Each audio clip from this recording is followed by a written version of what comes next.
Mobil ini itu transmisi manual. Ini adalah Xpander Cross ya. Xpander Cross terbaru, tapi yang bukan terbaru lagi karena yang terbaru lagi sudah beda desainnya ya, dari setir dan juga untuk dashboardnya. Nah, ini adalah Xpander Cross transmisi manual ya. Xpander Cross yang terbaru lagi itu kan lampu depannya sudah model T-shape. Kalau yang ini masih model lama ya teman-teman.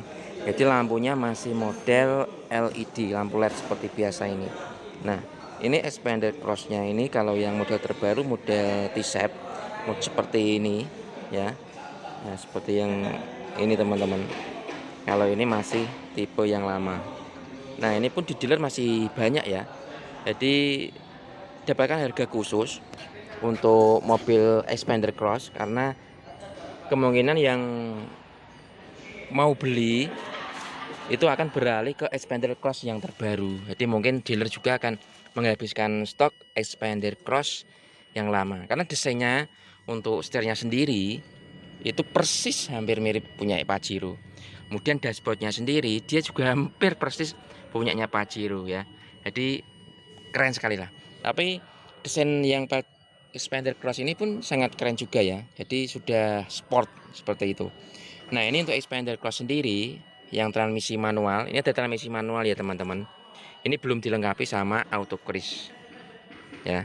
HP ini modelnya sudah auto stop and go ini teman-teman ya.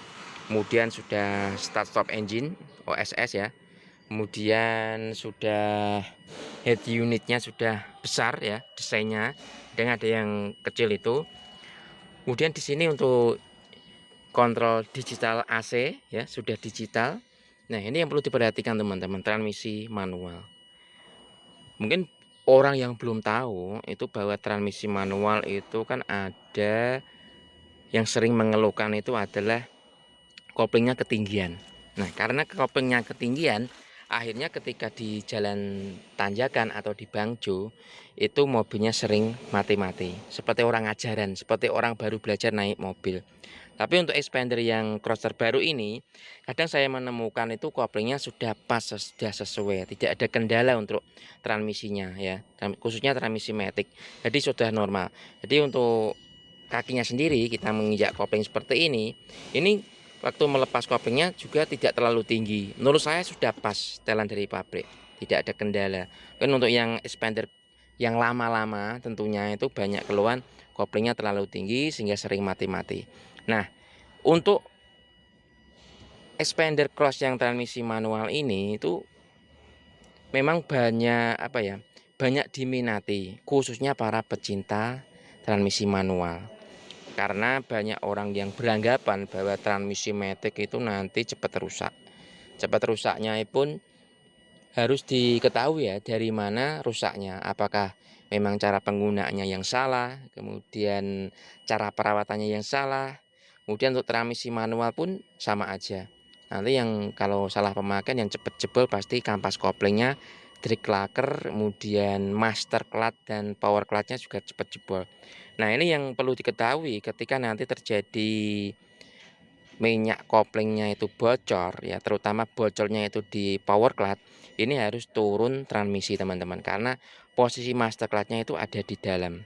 Jadi ketika nanti mogok di jalan, misalkan ambles ya, koplingnya ini ambles karena master clutchnya bocor, ya harus turun transmisi karena lokasinya di dalam. Coba kita lihat kondisi langsung aktual power clutch untuk transmisi manual Xpander Cross.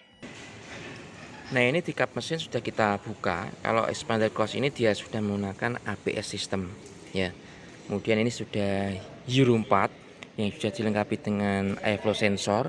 Kemudian ada EGR ya, EGR motor juga. Kemudian ini ada stabilizer.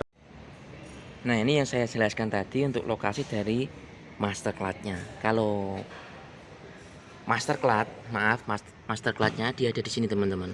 Ya, master clutch-nya di sini dia jadi satu dengan minyak rem dari brake ini. Minyak remnya atau minyak koplingnya jadi satu minyak rem ini.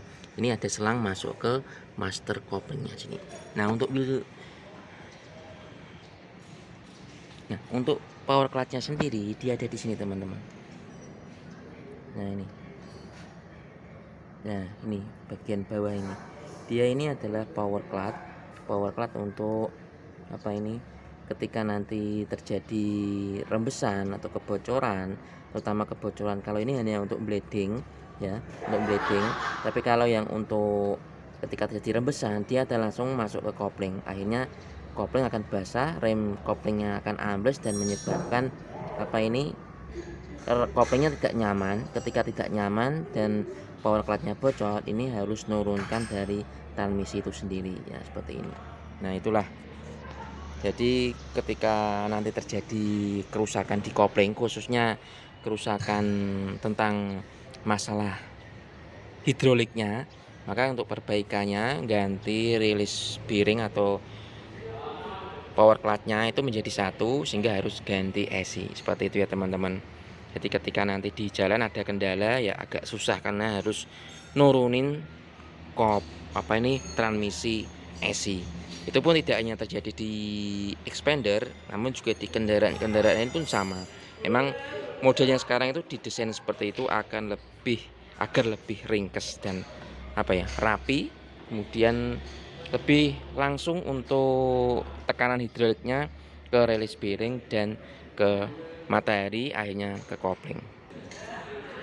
Nah, itulah teman-teman untuk informasi mengenai dari transmisi manual expander cross. Juga terjadi pada expander yang lainnya ya. Jadi manual atau matic pun sama aja, yang penting cara perawatannya dan cara penggunaannya, sehingga nantinya transmisi manual atau transmisi matic Anda tetap kondisinya awet, seperti itu ya. Kalau saya ya manual juga oke, kalau matic juga oke semua pokoknya. Kalau bisa malah beli dua-duanya ya guys ya. Semoga aja, dan doakan. Saya juga doakan untuk teman-teman yang sudah nonton dan sudah subscribe, agar nantinya bisa beli mobil impian Anda. Kalau bisa, belilah Mitsubishi Expander, mobil keluarga pilihan semuanya.